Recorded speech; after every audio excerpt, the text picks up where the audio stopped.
दोस्तों इस बात को तो समझने में अब आप लोगों को मुश्किल नहीं हो रही होगी कि बाजार का नीचे आने का मतलब ये नहीं होता है कि आपको नीचे की साइड का ट्रेड भी मिलेगा। कल अगर आप लोग ध्यान से देखेंगे आप लोग यहाँ से नीचे आए हैं लेकिन यहीं पर आप घूमने लग गए। यहाँ से नीचे आए, थोड़ी देर नीचे आए, फिर ऊपर की तरफ चले गए। इस प्राइस एक्शन का अगले दिन 27 तारीख को क्या फ़र्क पड़ने वाला है, उस पर भी हम डिस्कस करेंगे। तो ये तो आप समझ गए होंगे कि निफ्टी हर दिन आपको ट्रेड नहीं देता है और आपका काम ट्रेड करने का नहीं है लगातार कि आप हर दिन ट्रेड करते रहें। आपका काम है ट्रेड करके प्रॉफ़िट जनरेट करना। तो इसका मतलब ये बिल्कुल भी नहीं है कि हर दिन ट्रेड करना ज़रूरी है, ठीक है? अब सबसे पहले हम 27 तारीख से नए हफ्ते में प्रवेश करने वाले हैं। तो सबसे पहले वीकली चार्ट को देख लेना एक बार हमको चाहिए कि वीकली चार्ट क्या चित्र बना रहा है, वीकली चार्ट का पिक्चर कैसा बन रहा है उसको थोड़ा-सा समझ लेते हैं, ठीक है? ये आप लोगों के सामने वीकली चार्ट हमारा आ गया है। वीकली चार्ट 2 इंडिकेशन हमें दिखा रहा है। एक तो ऑल टाइम हाई का इंडिकेशन है जो हमारे पास है 26,296 के आसपास का है, ठीक है? उसके बाद जो हमने इस हफ्ते में हाई लगाया हुआ है 26,116 के आसपास का हम हाई लगा चुके हैं, ये वाला हाई।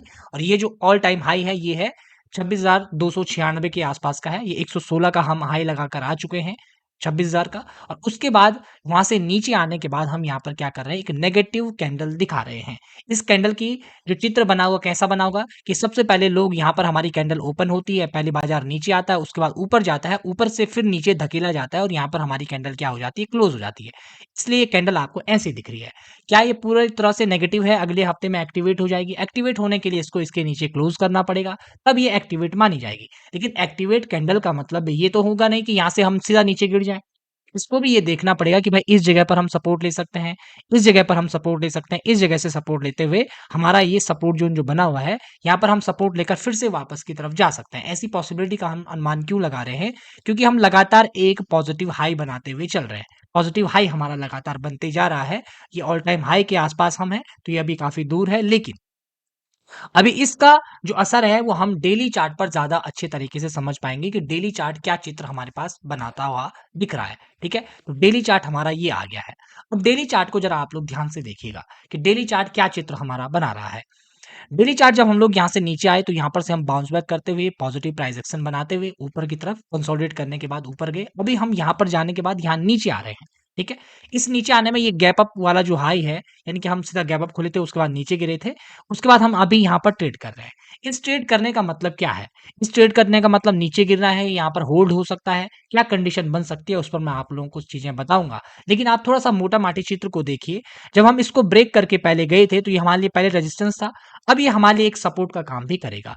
उसी प्रकार से ये जो ट्रेंड लाइन है, ये हमारे लिए पहले रेजिस्टेंस की तरह काम कर रही थी, अब ये हमारे लिए एक सपोर्ट की तरह भी काम करेगी। इस बात को आपने समझना है। बीच में एक 25,500 का राउंड लेवल भी है, वो भी हम लोगों के लिए एक सपोर्ट एज़ ए सपोर्ट का काम कर सकता है, इस बात की आपको समझ होनी चाहिए। ठीक है? अब आगे देखिए, अब इसको मैं 15 मिनट के चार्ट पर आपको दिखाता हूँ कि 15 मिनट के चार्ट पर प्राइस एक्शन जब बनेगा, उसके बाद कैसी कंडीशन बनेगी। एक गैप अप खुलेगा, गैप डाउन खुलेगा या फ्लैट खुलेगा। उसके बाद क्या कहाँ पर पैटर्न दिख सकते हैं, उस बात को हम समझने की कोशिश करते हैं कि डेली चार्ट पर जो इंट्राडे चार्ट पर उसका क्या प्राइस एक्शन हमारा बना हुआ है। ये 15 मिनट का चार्ट है दोस्तों, ठीक है? 21 तारीख को हम गैप अप खोलते हैं, बड़ा गैप अप होता है, उसके बाद होल्ड करते हैं, शाम को धीरे-धीरे नीचे आते हैं। ये कहानी है, ये बिल्कुल हो गई। उसके बाद अगले दिन अगर आप 24 तारीख को देखेंगे तो हमने ये यहाँ से ऊपर गए, इस प्राइस एक्शन को हम ब्रेक नहीं करते हैं, कंटिन्यू करते हैं नीचे की तरफ को और अभी हम 24 को नीचे की तरफ आए हैं। लास्ट आवर में आपको एक चित्र नज़र आएगा दोस्तों। लास्ट आवर में ये चित्र आपको यहाँ से दिखा था ऊपर की तरफ, उसके बाद थोड़ा-सा एक और बाउंस बैक मारा हुआ है ऊपर की तरफ। ये पॉजिटिव प्राइस एक्शन हमको थोड़ा-सा नज़र आ रहा है। ये पॉजिटिव प्राइस एक्शन क्यों नज़र आ रहा है? क्योंकि ये यहाँ पर क्या है, एक सपोर्ट ज़ोन है। यहाँ पर जो बायर लोग हैं वो कोशिश कर रहे होंगे कि ऊपर की तरफ इसको धकेला जाए। अगर आपको याद नहीं है तो मैंने आप लोगों को वो डब्बे वाली एक साइकोलॉजी बताई हुई है कि अगर इसके अंदर मैं 2 लोगों को बंद कर देता हूँ, एक को बोल दिया जाए भाई तुझे ऊपर जाना है, एक को बोल दिया जाए तुझे नीचे जाना है। अब ये मान कर चलिए कि अगर वो आदमी जोर लगाएगा ऐसे, ऐसे, ऐसे, ऐसे और ये इनकी फाइनल लाइन अगर बन गई, ठीक है? तो जब हम लोग यहाँ इसको खींचते हुए ऊपर जाएँगे, इस नीचे वाले आदमी को यहाँ खींचते हुए जाएँगे, तो जैसे ही वो फाइनल लाइन पर होगा, तो वो हमेशा एक अपनी पूरी की पूरी ताकत वहाँ पर झोंक देता है।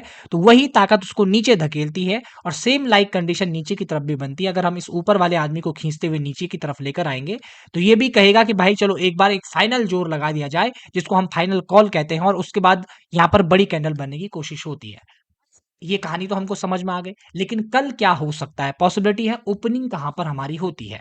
देखिए, अगर हमारी ओपनिंग होती है इस ज़ोन पर, इस ज़ोन पर ही हम फ्लैट खुलते हैं, तो फ्लैट खुलने के बाद हमारे पास क्या कंडीशन बन जाएगी कि फ्लैट खुलने के बाद हम ऊपर जाएँ या नीचे जाएँ, हमें थोड़ा समझना पड़ेगा। क्यों? क्योंकि अभी हमारा जो पॉज़िटिव प्राइस एक्शन बनना है, वो इस कैंडल के बाद बनना है 25,888।